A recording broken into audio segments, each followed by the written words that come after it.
yang harus kita imani bukan kita melihatnya, akan tapi karena berita dari Al-Quran dan dari riwayat dari Nabi SAW sudah memenuhi syarat-syaratnya untuk kita yakini. Sehingga yang tidak meyakini keluar dari iman. Adanya Al-Qalam dan Lauh Mahfud. Apa itu kolam? Kalau bahasa kita artinya kolam itu pena. Lauh itu adalah papan. Seolah gambarnya ada pena, ada papan. Untuk menulis. Kalau Anda menulis. Tapi Allah Subhanahu wa ta'ala ini dinisbatkan kepada Allah. Lauhnya Allah. Lauhul Mahfud, Mahfud itu terjaga. Lauhul Mahfud itu nanti disitulah Allah menuliskan semua. Ditulis dengan kolam. Kolam diperintahkan untuk menulis di Lauhul Mahfud apa yang akan terjadi sampai hari kiamat. Sehingga Anda itu bahagia banget kok. Itu sudah sama suamimu itu, sama istrimu itu sudah ditulis di Lauhul Mahfud. Anakmu soleh-soleh, solehah, anak Anda itu sudah ditulis Lauhul Mahfud.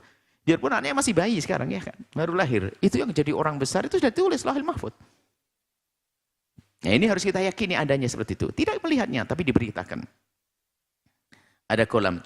Jadi memang apa yang Allah kerjakan dan bagaimana cara Allah mengerjakan itu banyak dijadikan contoh.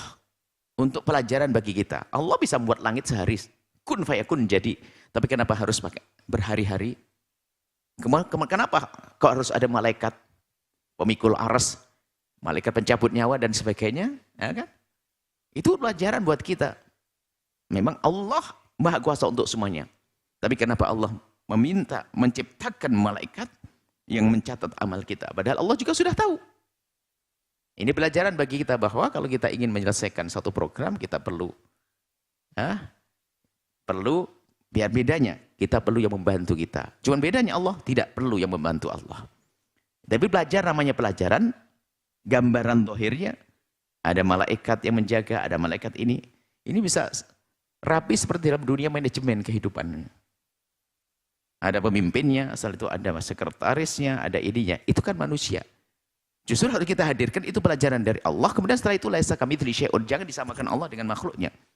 Allah menciptakan malaikat sudah kita sampaikan bukan karena Allah perlu kepada malaikat, tapi kalau kita mendatangkan sekretaris di rumah di kantor kita karena kita perlu. Kalau kita mendatangkan security karena kita punya hajat. Tapi kalau Allah menciptakan malaikat bukan karena Allah perlu kepada mereka. Akan tapi cara yang Allah hadirkan ini adalah suri toladan bagi hambanya. Jadi ada aturannya. Jadi Allah membuat namanya sunnatullah juga yang harus kita patuhi. Kalau pengen kenyang ya makan dulu, itu kan sunnatullah. Allah bisa menjadikan kita kenyang sekaligus. Makanya kalau berdoa ya sesuai dengan sunnatullah, nggak usah berdoa ya Allah semoga aku bisa kenyang tanpa makan, nggak usah doa begitu. Ini kan dosanya ya Allah punya anak tanpa nikah mau gitu. Ya enggak juga. Jadi biarpun semuanya, jadi kalau berdoa itu tentu harus sesuai dengan apa yang Allah berlakukan. Jadi semua yang terjadi yang Allah berlakukan dan bagaimana Allah dengan makhluknya itulah untuk pelajaran bagi kita. Setelah itu kita katakan laisa kamitslihi syai'un, tidak ada yang menyerupai Allah. Apapun tidak ada menyerupai Allah. Mengimani adanya qalam dan lauh mahfud. Kita wajib untuk meyakini adanya qalam dan lauh mahfud karena keberadaannya telah disebutkan di dalam Al-Qur'an dan hadis Nabi yang jelas dan pasti. Bagi yang mengingkari dianggap keluar dari Islam. Adapun hakikatnya hanya Allah yang mengetahuinya. Kita tidak tahu seperti apa kolam. Hanya kita menggambarkan kolam kita begini, ada tintanya dan sebagainya. Macet kadang-kadang begitu ya. Tapi kolam Allah ada. Definisi kolam menurut bahasa adalah pena. Menurut bahasa. Sedangkan yang dimaksud kolam Allah adalah makhluk yang sangat agung. Bagaimana tidak agung dinisbatkan kepada Allah. Makhluk ini mempunyai tugas. Makhluk punya tugas untuk mencatat apa yang telah terjadi dan sedang terjadi dan yang akan terjadi hingga hari kiamat nanti. Ditulis oleh kolam. Kehidupan Anda yang indah itu sudah ditulis oleh kolam. Dalil tentang adanya kolam ini adalah Al-Quran. Nun. Ya. Wal qalami wa ma yasturun. Kolam dan apa yang telah dituliskan oleh kolam. Demi kolam dan apa yang malaikat tuliskan dengan kolam tersebut. Kolam. Ada kolam demi kolam dan apa yang telah dituliskan oleh malaikat. Jadi kolam ada disebutkan. Ada satu riwayat. Anna Rasulullah SAW qala, Nabi bersabda, Inna Awalah ma khalaqallahu al-qalam. Pertama kali makhluk yang diciptakan oleh Allah adalah al-qalam. Al-qalam. Qalam pertama kali diciptakan oleh Allah adalah al-qalam. Faqala lahu, kemudian Allah memerintahkan pada makhluk yang namanya qalam ini, uktub, tulislah wahai qalam. Tulislah wahai qalam. Qala rabbi wa ma adza aktub, ya Allah, apa yang akan aku tulis? Qala, Allah merintahkan, uktub maqadira kulli syai'in. Tulis ketentuan segala sesuatu yang ada, ketentuan. Ketentuan ini berkenaan dengan kapan harus ada, kapan akan lahir, seberapa gantengnya, seberapa cantiknya, seberapa kayanya, seberapa sakitnya, semua makadirnya. Jadi Anda ini punya maqadir banyak sekali. Makadir tentang umur Anda berapa, lahir di mana, tinggi Anda, berat Anda, berapa kali sakit, rambutnya berapa, semuanya ini lengkap. Ditulis oleh qalam itu. Tidak ada yang tersisa. Anak Anda berapa, dan sebagai cucu Anda pada hebat-hebat semuanya, itu ada semua. Nah, ini. Akhirnya hatta taqum as-saah, sampai hari kiamat. Jadi ditulis semua yang terjadi sampai hari kiamat. Kemudian ini. Definisi lauh mahfud, selesai qalam, langsung ke lauhul mahfud. Lauh mahfud berbahasa adalah tempat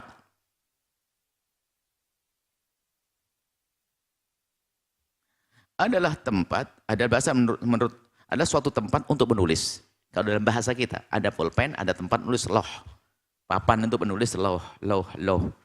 Mahfud terjaga. Tidak ada yang bisa menyerobot ya dan sebagainya. Adapun kisah bagaimana setan nanti mencuri informasi, nanti akan dijelaskan di belakang insya Allah. Bagaimana tentang pencurian setan itu, kemudian setelah itu disambungkan kepada para dukun-dukun, sehingga dari 1000 kejadian, dukun tuh ngomong ada diilhami oleh setan, ada kejadian satu, sehingga yang dipercaya satu padahal yang bohong banyak.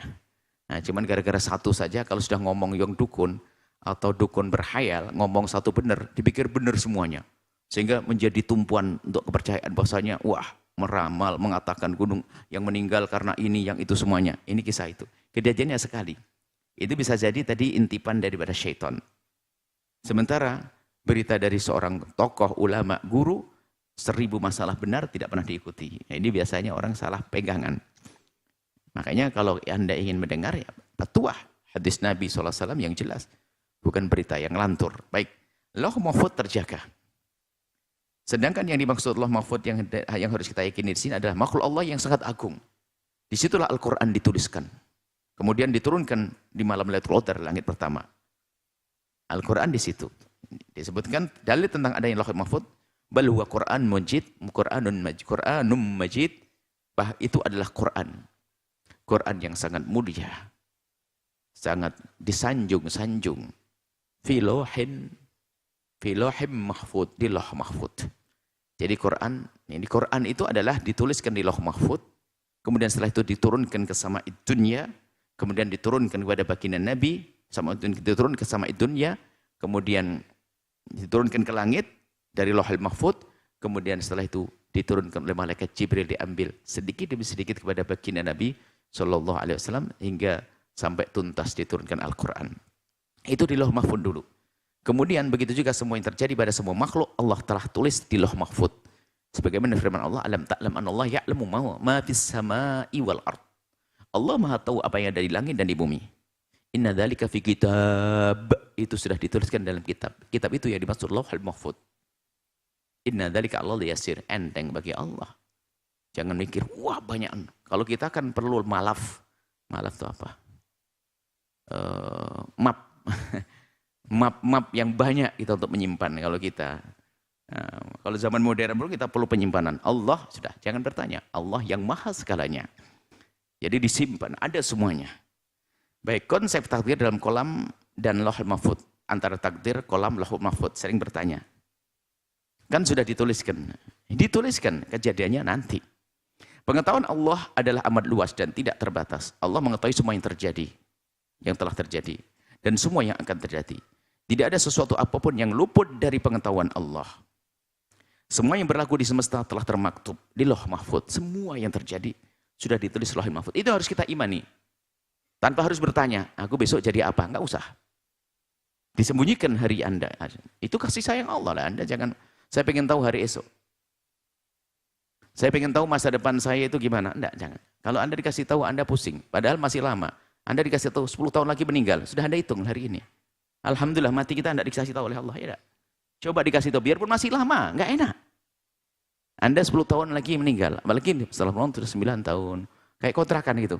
10 tahun, 8 tahun. Ya Allah. Apalagi minggu depan meninggal. Ayo. Sudah disembunyikan oleh Allah. Tiba-tiba mati. Nah, makanya jangan pengen tahu, sok tahu. Pengen tahu juga nggak perlu, sok tahu apa lagi? Tahu, umur ente begini. Kemarin pakai apa namanya, alat apa mengetahui umur ente begini. Duh, serem banget.